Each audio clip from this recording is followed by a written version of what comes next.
बिथांमोना बेखौनो बुंदों जे बर' खृष्टानफोरखौहाय जोङो ट्राइबेलनिफ्राय डिलिस्ट खालामनांगौ बे लिस्टनिफ्राय बोखारनांगौ ट्राइबेलनि सुबिदाफोरखौ मोननाङा बिथांमोना खृष्टान जाबायबा माइनरिटिनि थाथोंसै आरो ट्राइबेलनि बेनिफिटखौ मोननो नाङा होननानै बुंदों थिग आसे डक्टर बिनय ब्रह्म नोंथांनि बुंनाय बादि दे गासै बे बिटिआरनि जेसेबां खृष्टानफोर दङ बे खृष्टानफोरखौ माइनरिटि जानायखाय नोंथाङा एसटिनिफ्राय बोखारबाय दाना एसटिनिफ्राय बोखारनाय लोगो लोगो जोंनि बे बिटिआरनि जे दिनै बे पलिटिकेल मोनसे जिअग्राफिकेल शेप बियो मा जागोन नोंथाङा बेखौ मालाबा सानफेरदों नामा दिनैनि बे प्रेस मिटआव आंजों लोगोसे दङ जोंनि चिरां जिल्ला कंग्रेस कमिटिनिनो आफादगिरि सन्जिब औवारि बिथां लोगोसे बिटिआर ट्राइबेल सेलनि इनचार्ज आंनि बियादै जसेफ बसुमतारी बिथां आरो दङ चिरां 13 ब्लकनि आफादगिरि एनस नार्जारी बिथां आरो दंफायो चिरां 14नि ब्लकनि आफादगिरि आदा प्रभात बिथां आङो दिनैहाय बे उन्दैथार प्रेस मिटखौ बेनिखायनो लेंनाय जादों जे जोंनि गेजेराव मोनसे खैफोदा फैबाय थादों गले गले बे खैफोदा जोंनि गेजेराव जोंनि अख्रां सायाव जोंनि खर' सायाव मोनसे दोहौ सोरजिनो नागिरदों आरो बे दोहौआनो जाहैबाय आङो सिगाङावबो बेनि सोमोन्दै एसेब्लाबो बुंखाबाय आरो दिनै बायद'थायाव आंनो बुंनो गोनां जादों खारन कंग्रेसआ ओरैबायदि मोनसे आफाद मोनसे पलिटिकेल पार्टि जोङो जाहैबाय सेकुलारिस्ट मोनसे पार्टि खुनु रावनिबो धोरोमखौ जोङो मुगैया रावनिबो कालचारखौ जोङो बासिया उन्दै गिदिर गासैबो हारि माहारिखौ लानानैसो मोनसे हादोर भारत हादोर बे हिसाबै जोङो दिनै कंग्रेसनिफ्रायनो बे भाषणखौ बे प्रेस मिटखौ लेंनाय जादों आरो बे प्रेस मिटनि गुदि थांखियानो जाहैबाय दिनै जे जोंनि जनजाति बर' ट्राइबेल राभा ट्राइबेल गार' ट्राइबेल गासै आसामनि ट्राइबेलफोरखौ लानानै आरएसएसआ जे मोनसे डिजाइन खालामबाय थादों डिलिस्टिं दि माइनरिटि क्रिस्टियान्स फ्रम ट्राइबेल बे जाहैबाय जायफ्रा बाथौ धोरोमखौ नागारनानै ख्रिस्टियान धोरोमखौ आजावबाय आरो जायफ्रा दिनै बिथांमोनहा माइनरिटि ख्रिस्टियान माइनरिटि मुं मख'जायो आरो माइनरिटिनि बायदि बायदि सुबिदा आरो बेनिफिटफोरखौ मोनो आरो एखे समावनो बे ख्रिस्टियान बर' बा राभा बा गार' गुबुन ट्राइबेल ख्रिस्टानफ्रा दिनै ट्राइबेलनि बेनिफिटखौ मोनसे मोननानैबो माइनरिटिनि बेनिफिटखौ मोनसे मोननानैबो बिथांमोनहा ट्राइबेलनि बेनिफिटखौ मोनो एबा माइनरिटि बेनिफिटखौ मोनो दा बे जिनिसखौ जोंनि माखासे आरएसएसजों डिजाइन खालामजानाय आरएसएसजों डिजाइन खालामजानाय जोंनि बर' लिडार ट्राइबेल लिडारफ्रानो बेनि हेंथायै मावगासिनो दङ जे बोरैहाय बे बर' ख्रिस्टियानफ्रा राभा ख्रिस्टानफ्रा गार' ख्रिस्टानफ्रा उमुक कार्बि ख्रिस्टानफ्रा दिनै ट्राइबेल माइनरिटि जासे जानानै बोनो आरोबाव ट्राइबेलनि मोन्थायफोरखौ बेनिफिट्सफोरखौ साख्रि बाख्रि सुबिदा फरायनायनि बायदिसिना स्किमफोरखौ मोननाङा बे मोनसे मेसेजखौ लानानै बिथांमोना दाखालिसो 23 मार्चआव मोनसे प्रेस मिट लादों आरो बे प्रेस मिट मथे बिथांमोनहा बेखौनो बुंदों जे दिनैनि थारिखआव गुवाहाटी आसामनि केपिटेलाव बिथांमोना 1 लाखनिबो बारा सुबुं गौमा खालामदों आरो बे 1 लाखनिबो बारा सुबुं गौमा खालामनायनि मानियानो जाहैबाय बिथांमोननि खुद्रिनाय बिथांमोननि दाबि जे ख्रिस्टियान माइनरिटिफोरखौहाय एसटि लिस्टनिफ्राय बोखारनांसिगौ बिथांमोना मानो माइनरिटि जाखांनानै एसटिनि मोन्थायखौ मोनबावनांगौ बेखायनो बिथांमोननो एसटिनि मोन्थायखौ होनाय जानाय नंला बिथांमोना मुस्लिम माइनरिटि बायदि ख्रिस्टियान बर' माइनरिटि राभा ख्रिस्टियान माइनरिटि गार' ख्रिस्टियान माइनरिटि जानानै थाथोंसै होननानै बेबायदि मोनसे दोहौ फैदों दा बे दोहौआवहाय जोङो ख्रिस्टियानफ्रा जोङो बेखौ गियाखै जे जोङो दिनैहाय ट्राइबेलनि मोन्थायफोरखौ बेनिफिटफोरखौ मोनगोन ना मोना एबा माइनरिटि बेनिफिटखौ मोनगोन ना मोना जोङो बेखौ लानानै एसेबां दिगदार जायाखै गरजनाबो बेखौ सानाखै नाथाय माखौ सानदों आच्छा दिनै आदा डक्टर बिनय ब्रह्म बिथाङानो दिनै बे जनजाति धर्म सांस्कृतिक सुरक्षा मन्चनि स्पक्स पार्सन एफिलिएटेड बाय आरएसएस आरो बिथाङा क'क्राझार गभ कलेजनि एक्स प्रिन्सिपाल डक्टर बिनय ब्रह्मआ स्पक्स पार्सन बिथांमोना बेखौनो बुंदों जे बर' खृष्टानफोरखौहाय जोङो ट्राइबेलनिफ्राय डिलिस्ट खालामनांगौ बे लिस्टनिफ्राय बोखारनांगौ ट्राइबेलनि सुबिदाफोरखौ मोननाङा बिथांमोना खृष्टान जाबायबा माइनरिटिनि थाथोंसै आरो ट्राइबेलनि बेनिफिटखौ मोननो नाङा होननानै बुंदों थिग आसे डक्टर बिनय ब्रह्म नोंथांनि बुंनाय बादि दे गासै बे बिटिआरनि जेसेबां खृष्टानफोर दङ बे खृष्टानफोरखौ माइनरिटि जानायखाय नोंथाङा एसटिनिफ्राय बोखारबाय दाना एसटिनिफ्राय बोखारनाय लोगो लोगो जोंनि बे बिटिआरनि जे दिनै बे पलिटिकेल मोनसे जिअग्राफिकेल शेप बियो मा जागोन नोंथाङा बेखौ मालाबा सानफेरदों नामा नोंथांनि इनफरमेसननि थाखाय आङो होनो सानदों आरो जायफ्रा जोंनि बर' लाइमोनफ्रा राभा लाइमोनफ्रा गार' लाइमोनफ्रा ट्राइबेल लाइमोनफ्रा आरएसएसनि डिजाइनखौ लानानै दिनै ख्रिस्टान गावनि ट्राइबेल बिदा फंबायखौ होनो नागिरदों मुगैदों बिसोर मोननायखौ नायनो हायाखै मेगन सादों नोंथांमोना गोसो होनानै खोनासं दिनै बिटिआरआव थामहिनबा बिटिसिआवहाय गासै 40टा समस्तिफोर दङ बे 40टा समस्तियाव जाहैबाय मोनबाया अपेन आरो मोनबाया नन ट्राइबेलफोरा होनो मोनो दा बावहाय ओरैबायदि नुबाय जुदि गमामायैनो गासै बर' गार' राभा ख्रिस्टानफोरखौहाय ट्राइबेलनिफ्राय बोखारनाय जायो अब्ला बावहाय बे गासै 40टा समस्तियावहाय आरो 30टा बे एसटि रिजार्भ समस्तियावहाय अनलि 9टाल' एसटि रिजार्भ थागोन गासिबो अपेन फर अल जाजोबगोन आरो नन ट्राइबेलफोर जाजोबगोन अब्ला बे बर'फ्रा मा ख्रिस्टियान मा बाथौ मा हिन्दु जोङो ज' जानानै दावहा नांदोंमोन जोंनो बर'लेण्ड नांगौ होननानै बे बिनायनि फिथाइ महरैनो सोरबाया एनडिबि ख्रिस्टियान माइनरिटि जानानै गावथारजाबाय सोरबाया बिएलटि ख्रिस्टियान माइनरिटि जानानै गावथारजाबाय सोरबा एबसु जानानै गावथारजाबाय दा बेबायदि आन्दोलनाव जोंबो बाहागो लादोंमोन दा नोंथांनि डिजाइन मथे होमबा गाबोन समफोरनो जोंखौ एसटिनिफ्राय बोखारजोबोब्ला ख्रिस्टानफोरखौ एसटिनिफ्राय बोखारजोबोब्ला नोंनि बे बिटिसिआव बिटिआरआव बे गासै 30टा जे जोंनो सुबिदा होदोंमोन एसटिफोरनो कन्टेस्ट खालामनो थाखाय बाहाय 9टाल' थागोन 9टाल' जुदि बियो एसटि रिजार्भ जायोबा होमबा 30टायानो जुदि अपेन आरो नन एसटि जायोब्ला होमबा बे बिटिसिआ सोरनि जाखो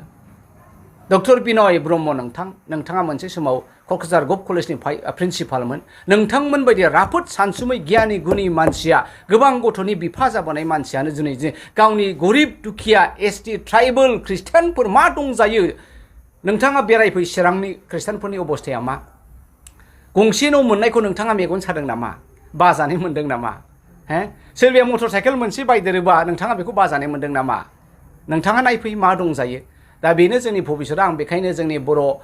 बिदा फंबाय ट्राइबेल बिदा फंबायफोरखौ आङो खावलायनो सानदों बे माध्यमनि दारै जे नोंथांमोना बे साननाय लामानिफ्राय थाबैनो गोजान जानांगौ आरएसएसनि जे डिजाइन बिथांमोननिफ्राय नोंथांमोना थाबैनो गोजान जानांगौ नङाबा बर'नियाव खैफोद फैबाय बर'आ मोनसे बृहत नर्थ इस्टनि सिंगल लार्जेस्ट ट्राइबेल कमिउनिटि आरो जोङो खौसे जायोब्ला सानसे बेलासे जोङो गेरेमसा हारिखौ दानो हामारगोन जुदि बेनो नोंथांनि डिजाइन मारबा बर' ख्रिस्टानफोरखौ एसटिनिफ्राय बोखारनायब्ला गाबोन समफोर गेरेमसा बर' हारि दानायनि सिमाङा बावहायनो गोमोरसिगोन नोंथां जोंनि गेजेराव थेर बिथेर जागोन बर' ख्रिस्टियानफ्रा आलादा जासिगोन आरो बर' ख्रिस्टान नङैफ्रा आलादा जासिगोन सोरबा एसटि जाबाय सोरबा माइनरिटि जाबाय अब्ला बे थासारियाव बर'नि खौसेथिया बहा दिनैनि बे गिलु बालु खौसेथियावबो दिनै बर'फ्रा गावस्रा गावस्रिबा आरो गाबोन बिनय ब्रह्म नोंथांनि डिजाइन मथे बर' ख्रिस्टानफोरखौ ट्राइबेल ख्रिस्टानफोरखौहाय जुदि एसटिनिफ्राय बोखारनाय जायोबा डिलिस्ट खालामनाय जायोबा जोंनि बे एसटिफोरनि थासारिया मा जागोन नोंथाङा बेखौ मालाबा सिन्था खालामफेरबाय नामा बेखायनो नोंथाङा सम दङ बेफोरबायदि एडभकेसिनिफ्राय गोजान जानानै थानांगौ आरो आं सानदों दिनैनि दिनावहाय बिथांमोना गले गले होनसेयावबो मानियाखै दिनै बिथांमोना गुवाहाटियाव दिनैनि दिनाव 1 लाखनिबो बारा दिनै बे ट्राइबेल ख्रिस्टानफोरनि एगेन्स्टै मोनसे सुबुं गौमा खालामदों आङो सानदों दा बे मुहूर्तआव जोंनि ख्रिस्टियानफ्रा खौसे जानांगौ मा बर' मा गार' मा राभा गासै ट्राइबेल ख्रिस्टानफ्रा खौसे जानांगौ आरो जोंबो मोनसे संगठन दानांगौ आं दिनै बे प्रेस मिटनि जुगिदि बुङो जे बिथांमोना जनजाति धर्म संस्कृति सुरक्षा मन्च दादोंब्ला जोंबो जनजाति माइनरिटि धर्म संस्कृति सुरक्षा मन्चखौ जोंबो दानांगोन आरो बिथांमोननि उल्थायै जोंबो गुवाहाटियाव बिथांमोना 1 लाख सुबुं गौमा खालामदोंबा दिनैनि दिनाव जोङो 2 लाख सुबुं गौमा खालामनांगोन आरो जोङो बे धर्म बिर'धिनि हेंथायै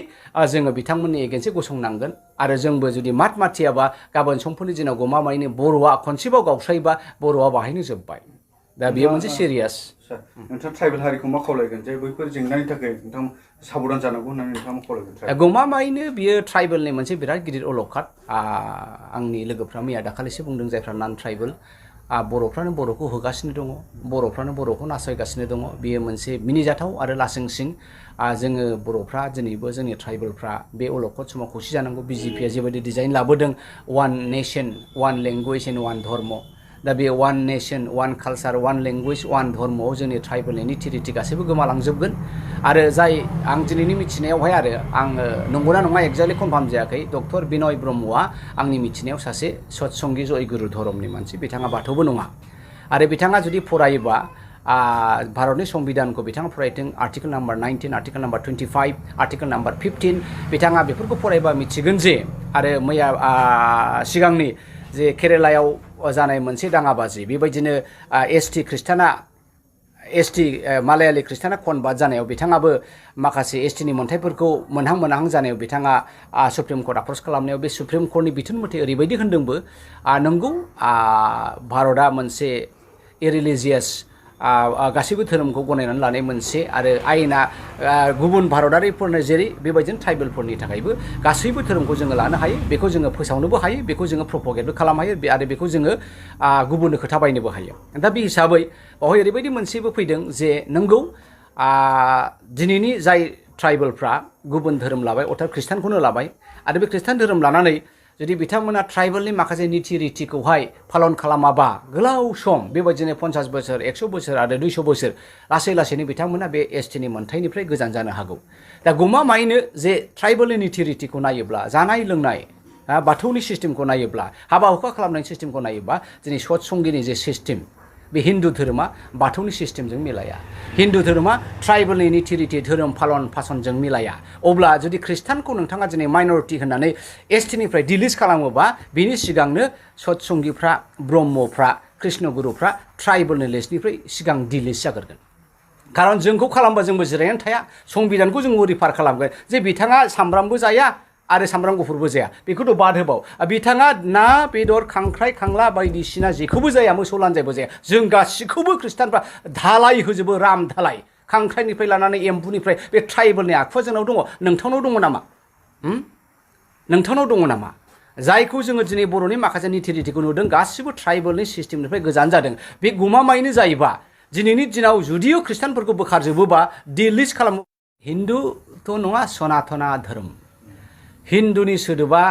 धोरोमनि मोनसे कन'टेसन बा धोरोमनि मोनसे बिमुं नङामोन हिन्दु सोदोबा सिन्धु दैमानिफ्राय फैनाय बै समाव जेब्ला मुगलफ्रा भारताव सिगां हाबफैदोंमोन आरो सिन्धु दैमानि सेर सेर थाग्राफोरखौ सिन्धुस्तानिस होननानै गाबज्रियोमोन दाना मुगलफ्रा जेब्ला फैबाय बिथांमोना स'खौ बोनो हाया दा स'नि जायगायाव बिथांमोना ह बोनाया सिन्धुस्तानिस होनांगौआ हिन्दुस्तानिस होननायानोसै दा बेयो मोनसे जिअ'ग्राफिकेल रिफारेन्ससोमोन दा बे बेलायाव जाय हक दे सनातना धोरोम सोरो ट्राइबेलफोरनि धोरोमा बाथौ धोरोमा अर्थात बेयो एनिमिस मोनसे इन्डिजिनियास धोरोमसो थागिबिफोरनि धोरोम हिन्दु धोरोम फैनायनि बेसेबांबा सिगांनो बे बाथौ धोरोमा दंफैयो अर्थात एनिमिस धोरोमा दंफैयो अब्ला बे बोरै हिन्दु जानो हानांगौ जानो हाया दा बेखायनो दिनै बर'फ्रा बावहायबो बिराद गिदिर गोरोन्थि खालामनानै दङ आरो बाथौ धोरोमखौ रैखाथि खालामनायाबो बेनो दिनै जाय बाथौ धोरोमनि फालिग्रा बिथांमोना गावसिनि सार्टिफिकेटआवहाय गावसिनि धोरोमखौ बाथौ होनानै लिरजेना बाथौइजम हिन्दुइजम अबा बाथौआ बोरै थांनानै थागोन दा नों बाथौ धोरोमनि सासे बेक्तियानो जुदि नोंनि सार्टिफिकेटआवहाय अफिस आदालताव लेखा फरायनायाव आंनि धोरोमा बाथौइजम होननानै लिराबा बे बाथौइजमा बोरै थांनानै थागोन नोंथांमोना खृष्टानखौल' टारगेट खालामो खृष्टानफोराथ' बर'नि नीति रिति गासैबो पालन पोषणखौ जों खालामबोबाय थादों रावखौ जों रायदों दख'नाखौ जों गामसाखौ जों गानदों आरो बर'नि मोनफ्रोमबो खैफोद अलखदनि अबस्थायाव जों गसंखांदों एनडिपि जानानै जों थैदों एबसु जानानै जों थैदों बिएलटि जानानै थैदों मोनफ्रोमबो बर'नि आन्दलनाव पिटिसिनि आन्दलनावहाय रमान स्क्रिप्टनि आन्दलनाव जेसेबां बाथौनि सुबुंफ्रा नान खृष्टाननि सुबुंफ्रा जेसेबां बाहागो लाबोदों खृष्टानाबो बेहाय एसेबो फावसायाखै नोंथांमोना माखौ खम नुखो डक्टर बिनय ब्रह्म नोंथां दिनै गरजनाव मानो खमै दङ नोंथांनाव जेसेबां बर' हारिनि आत्मा दङ स्पिरिट दङ एसेबां गरजनावबो दङ आं जेसेबां दिनै हारिनि थाखाय सेक्रिफाइस खालामदों निश्चय नोंथाङा दिनै बेखौबो खालामाखै दा खोब दुखुनांथाव नोंथांमोन बायदि राफोद मानसियानो बेफोरबायदि रं एडभकेसि खालामोबा बे हारिनि भबिष्यतआ मा जागोन खैफोदनि अनगायै जों जेबो नुवाखै दा बेखायनो बे बर'फ्रा गावसोरखौ बाथौ होननानैबो लायो आरो एखे समावनो हिन्दुबो होननानै लायो दा बेखायनो बिथांमोनहा आङो मोनसे हमवार्कसो होनो नागिरदों you have to study yourself and tell either you are Hindu or a Batu.